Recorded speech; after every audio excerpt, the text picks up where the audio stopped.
This microphone is so ridiculous that I'm just going to keep using it because it's anyway. So in the state of Maine, if you are selling your home, you are going to get a form from the title company, and it's going to ask you some questions on it. If you're a resident of the state of Maine and you've owned your home, I don't know, I actually don't know if there's a time limit on it. There may be, but whatever, and lived in it for a certain amount of time. I have to check that. I'm sure somebody can school me on that right now.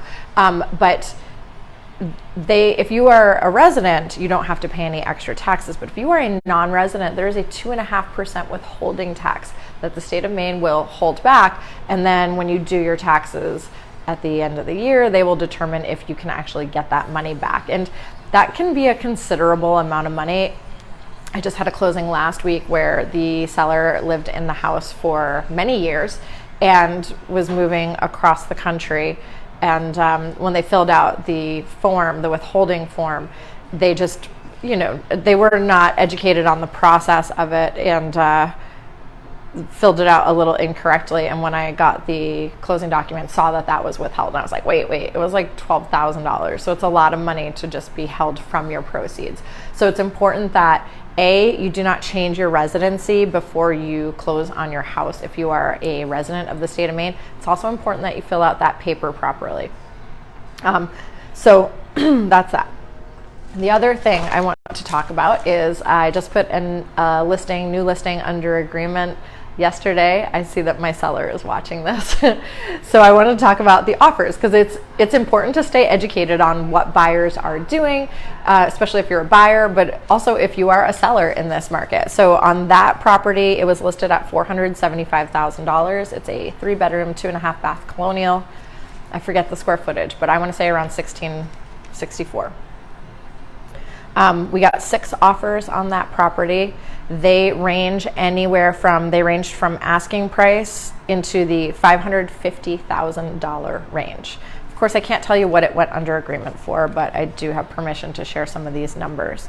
So some important numbers and items to note. The earnest money deposits ranged anywhere from $3,000 to $25,000. And you always hear me preaching it. When agents call me and ask, what does the seller want in an offer? They want a lot of money, they want a lot of escrow, they want a little bit of contingencies. So it was all the way up to $25,000. 1, 2, 3, 4 of these offers waived inspections. How many?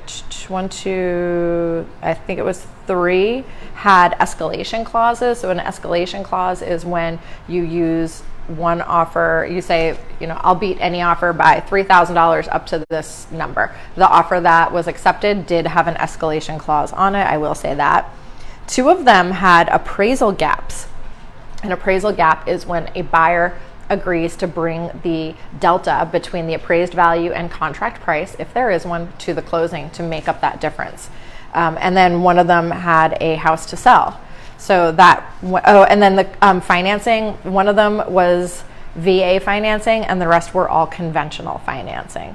So that is the recap of that. That's what we're seeing in the market. That's what buyers are doing. If you have a house in Southern Maine to sell, it really is a good time. I was just talking to my broker yesterday about, I think I have kind of figured out a little bit of a secret sauce to boost offers a little bit higher. And I've tested it out 3 times so far, and all 3 times it's worked. And when I didn't do it, it didn't work. So we're still testing it, but I keep track of this stuff and I look at what buyers are doing and I keep a good eye on the market. So if you have a house to sell, Southern Maine or Southern New Hampshire, please feel free to send me a message.